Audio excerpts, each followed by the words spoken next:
Hi, everybody. Welcome to English Digest. I'm Tom. Hi, I'm Stephanie. It's our all-English lecture for the month of October today, and it's also our News Digest unit. So, yeah, please prepare yourselves. There's not going to be any Chinese teacher there to sort of hold your hand through the difficult parts of the lesson, but I'm sure that you can handle them quite well. Now, today we're going to talk about something called STEM Shutdown, a response to its own racial inequalities. Now, we all know what STEM stands for, right? We do. It stands for Science, Technology, Engineering, and Mathematics. So it stands for a group of kids, usually I call them kids, I guess they're college students. They go into college and they major in one of these particular areas. And so when someone says, oh, what are you majoring in or what are you studying? You could simply say, I'm focusing on STEM or I'm in STEM. But yeah, they're focused on one of these areas, which actually is a great area to go into as a type of work, especially technology these days. Everything's, high tech.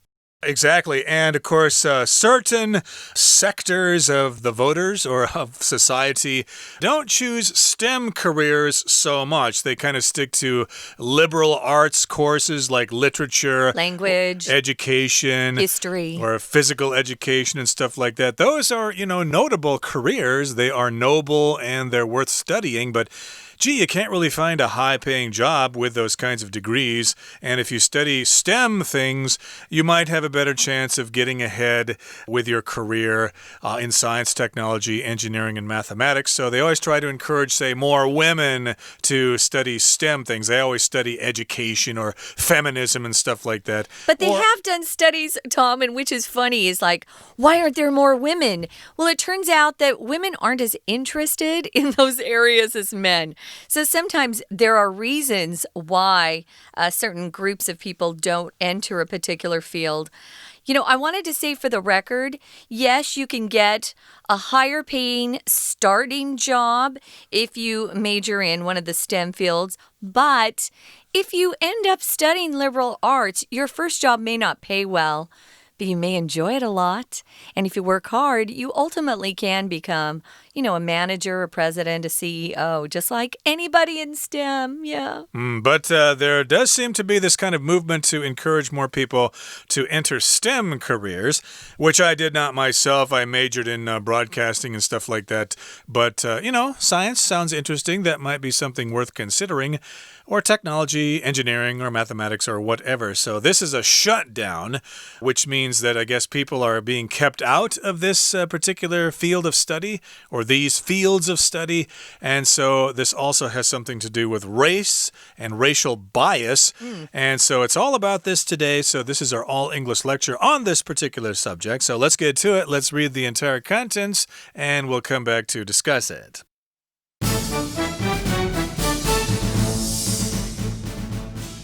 In solidarity with the Black Lives Matter protests taking place in the U.S., more than 5,000 scientists around the world stopped working on June 10, 2020. Shutting down operations along with them were two renowned academic journals, Science and Nature.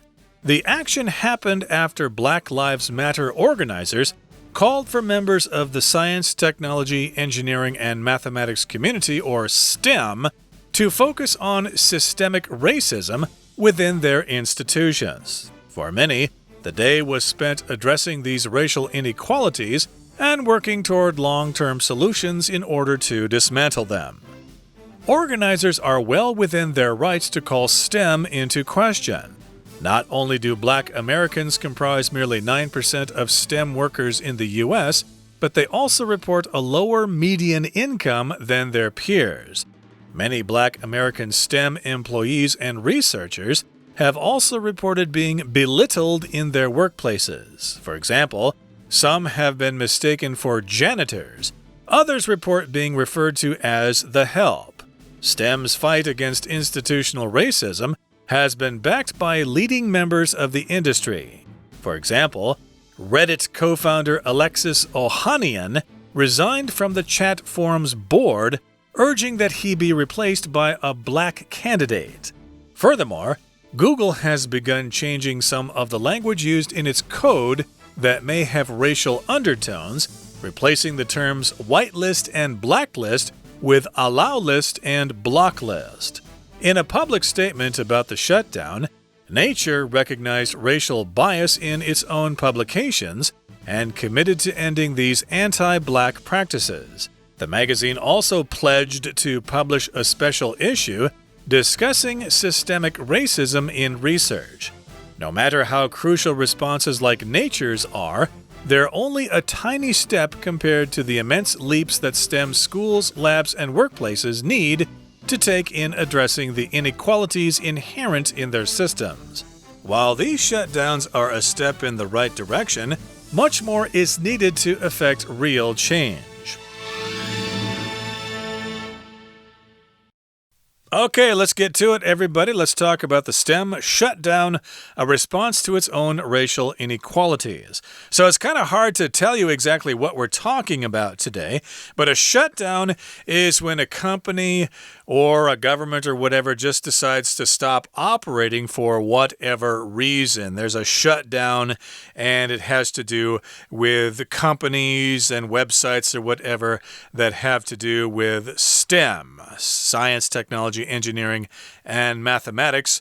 And of course, this is a response to their own racial inequalities. So basically, these companies are shutting down, or at least they did, because they thought that they had these issues with racial inequality within their companies. So they thought, okay, as a way to stop this, we should shut down at least for a day or two. Now, here we're talking about having solidarity with a group. Solidarity just means you believe what they believe and you agree with what they're doing, maybe the principles of that particular group of people or their actions. You're in solidarity with a group. That's how you would use that particular word. So here it says in solidarity with the Black Lives Matter protests taking place in the U.S., more than 5,000 scientists around the world stopped working on June 10th, 2020. So it's kind of like a protest, a one-day protest, united protest. And they wanted to draw attention to how the Black community was being treated all over the world, actually, and not just in the U.S. Because here we see that 5,000 scientists around the world all joined in, and they stopped working on June 10th, 2020. I did want to mention, Tom, shutdown is often used, too, when we have some sort of natural disaster. And say you have a nuclear power plant, they will often shut that down or have a shutdown to protect the people around the plant if things are a little scary for a while. Say if there's an earthquake or something. Here we're talking about people protesting for a day, and that happened back in June of 2020, and they shut down operations. Along with them were two renowned academic journals, and the names of those journals are in italicized print or font. The first one is called Science, and the other is Nature. I don't read either of those. I'm not really into this stuff. Science or Nature. I think, Tom, you're a little more interested in science than I am. But if you say something or someone is renowned, it means they're quite well known. They're famous for doing something, usually something really good.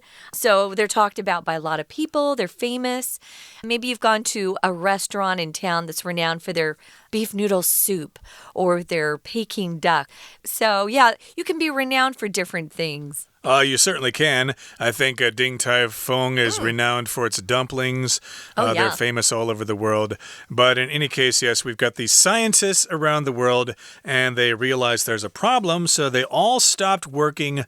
Last June, for one day, they shut down their operations. And then also these academic journals shut down as well. They're famous. They're renowned. Science and Nature. I should mention that these are academic journals. They're like magazines, but for a very special audience. Of course, anybody can read them if they want to, but they're going to be very specialized. And like if I were to try to read Science or Nature, I probably would have difficulty understanding it because I'm not really strong in this. I don't have a strong background in science and engineering and stuff like that. So I'll probably stick to, say, National Geographic or something like that. that. A lot of times, too, Tom, with these academic journals, they're actually publishing results of research they've done.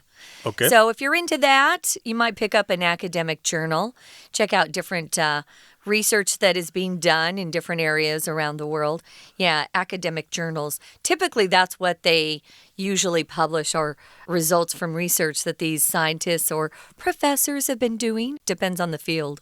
Okay, so we have to ask the question, why did these scientists and these two academic journals do this? Okay, well, the action happened after Black Lives Matter organizers called for members of the science, technology, engineering, and mathematics community, or STEM community, to focus on systemic racism within their institutions.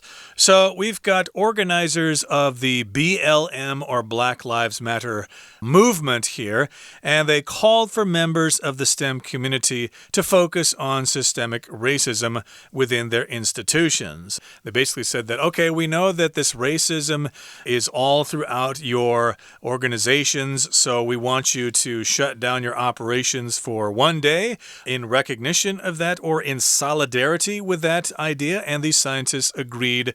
I guess that means they agreed with this general idea that there is systemic racism within their institutions. So systemic means having to do with a system. Racism means you're basically treating people unfairly because of their race. And then an institution, of course, could refer to an educational institution or a research institution, any kind of organization that does a special thing. We used to use institution a lot to talk about a mental hospital where people were placed when they were pretty crazy and they had to stay there, usually for the rest of their lives, a mental institution. So institution is a word, as Tom said, we use to talk about a society, an organization that's founded for different reasons. It could be a financial institution. They could be concerned with maybe investing in stock and bonds for their clients.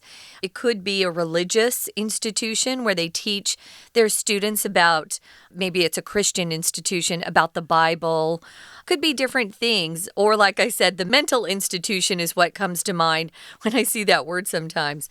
So for many, the day was spent, this was the shutdown day, their day of protest, was spent addressing these racial inequalities, things that aren't fair among people, and they were trying to work toward long-term solutions in order to dismantle them.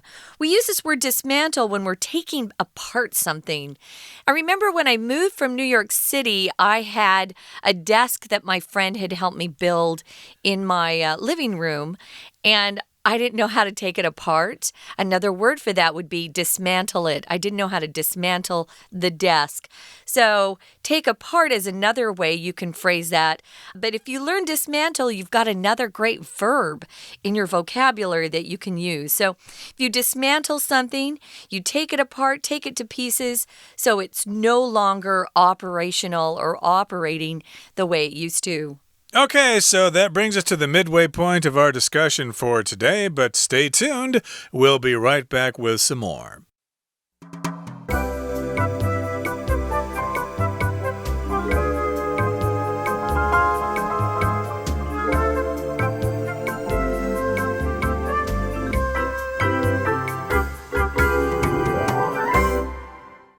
Okay, let's continue with our lesson for today. Again, we're talking about the STEM shutdown that took place on June 10th of 2020. We've got organizers of the Black Lives Matter movement calling for members of the STEM community to shut down in solidarity with the Black Lives Matter movement there to recognize systemic racism within their institutions. And of course, they spent that day addressing these racial inequalities, and they want to work toward long-term solutions to dismantle systemic racism within those organizations. Now, organizers are well within their rights to call STEM into question. Here we've got the phrase to call something into question, which means you're kind of suspicious about something and you want to talk about it and maybe change it or correct it because it does seem kind of suspicious or maybe even wrong. So yes, they're calling STEM into question. They're thinking, hey,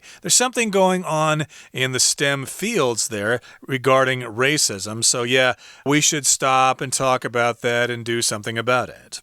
So not only did they want to call STEM into question, they wanted to find out more about this situation. It says here, not only do Black Americans comprise merely 9% of STEM workers in the U.S., but they also report a lower median income than their peers. Let's take a look at some of this. If you comprise something, it just means you make up that group or that thing. So I could say, my group of friends is comprised of someone who lives in Korea, someone who lives in England, and somebody else who lives in Utah. So my friends are spread all over, although we all used to know each other when we lived in New York City. So comprise can be used to talk about what a group is made up of, or even maybe a product that you're putting together. You can talk about what it's comprised of. So you can use this in different ways. Notice we do use the preposition of, guys, to be comprised of something, and then you list the things.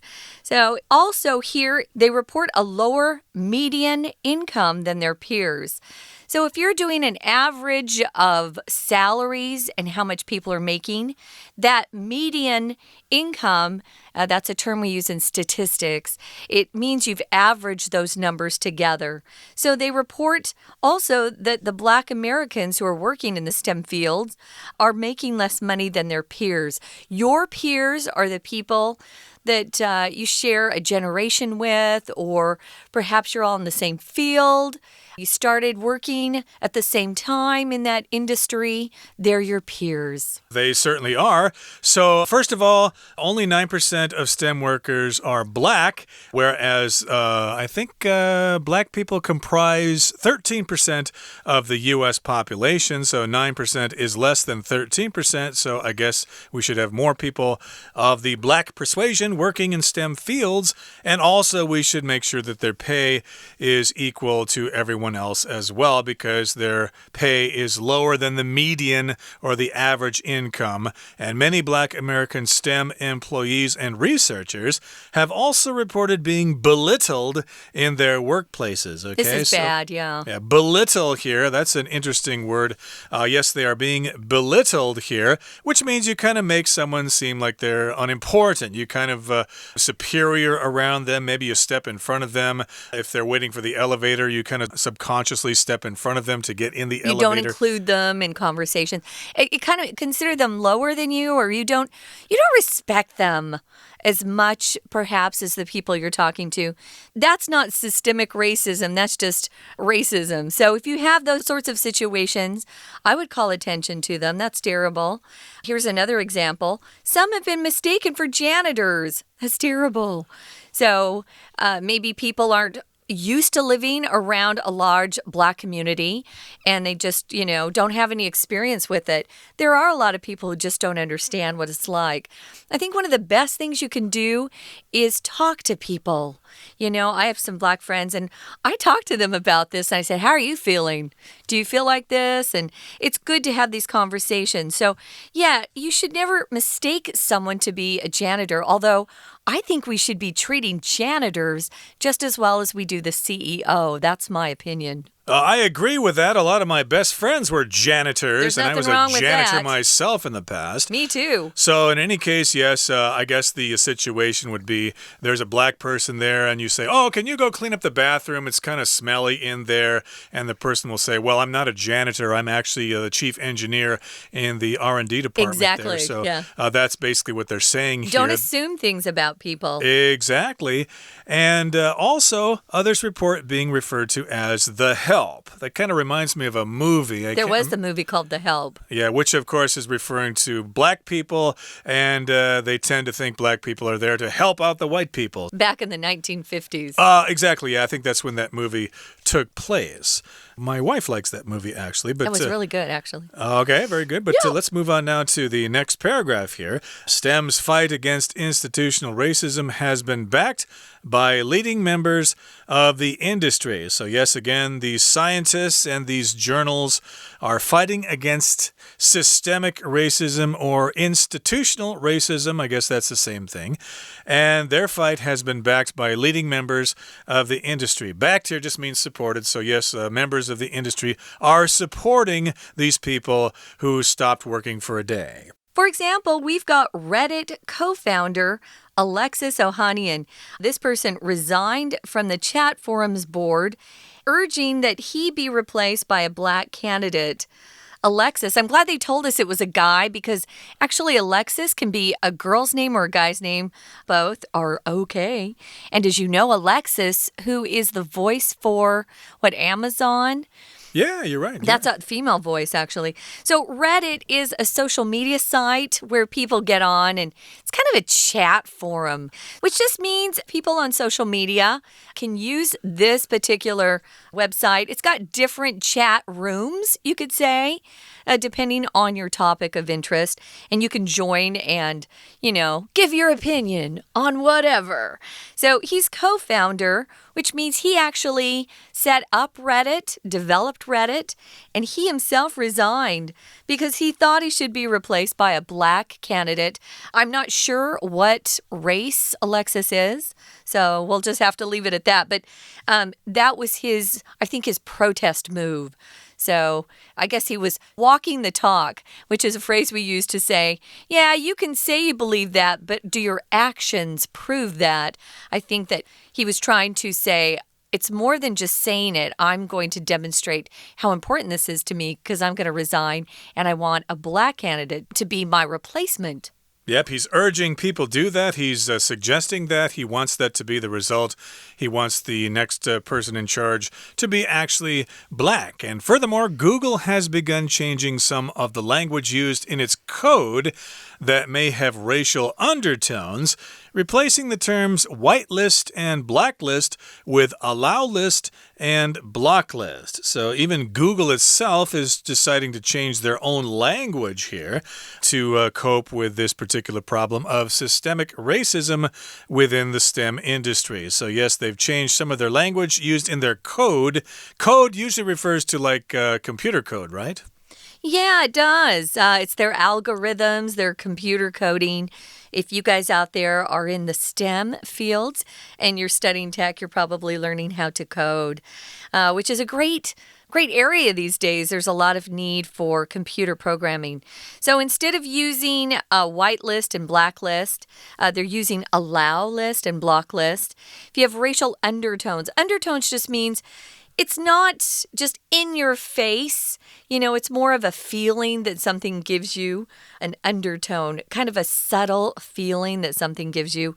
So in a public statement about the shutdown, Nature, remember that's the academic journal we mentioned, Nature recognized racial bias in its own publications.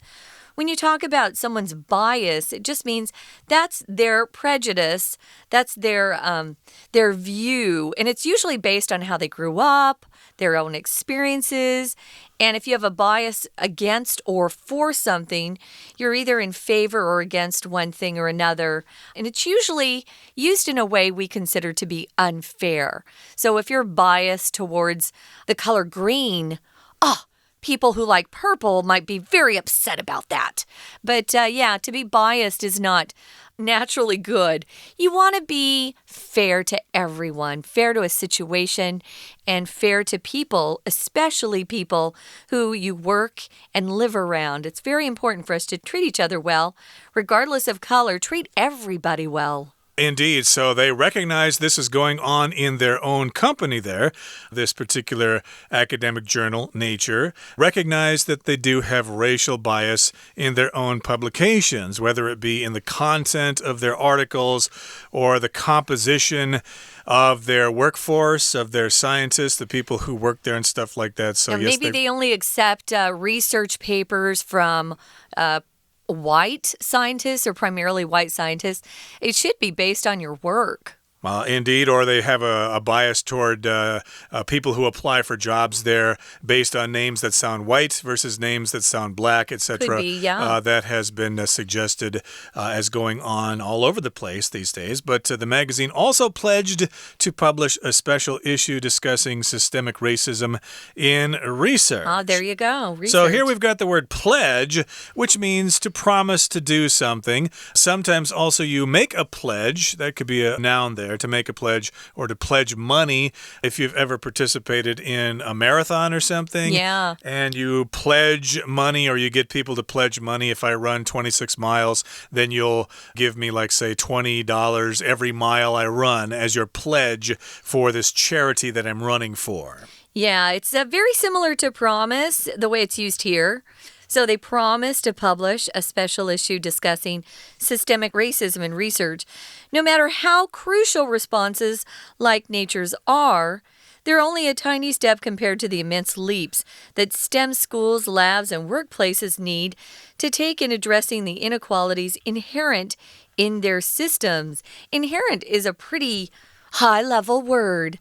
Tom and I are so used to just doing, like, speaking half Chinese, half English all the time. We're not supposed to in today's lesson. Of course, you know that. It's just English only. So inherent just means something that exists as kind of a permanent attribute of something. You're born with it. You inherit things from your parents, right? You might inherit their green eyes or their brown eyes or their curly hair like I did from my dad. But here, inherent actually is a word that means it's something that's part of that character itself. So it came with it. So there are inequalities, our author says, inherent in their systems. So they're really trying to take a big look at everything and see how they can improve their systems, whether it's their magazine, their social website. I think all of us can do a great job just talking and having great conversations with friends. You know, have they ever felt this way? Have they felt like they've been belittled or maybe not given the same chances that other people around them have? We need to find out. Talk to your best friends and family about this. It's an important topic. Yeah, have those conversations and be prepared to listen. You're going to learn a lot if you listen to those conversations. True. And while these shutdowns are a step in the right direction, much more is needed to affect real change. So yes, we've told you about what these publications and these scientists are doing. Hopefully they'll continue to work on this issue, and eventually in the future, it won't be such a big problem anymore. Okay, that brings us to the end of our lesson for today, and we've had a good time discussing this particular subject. Discuss it amongst yourselves as well. Thank you for joining us, and please join us again next time for another edition of our program.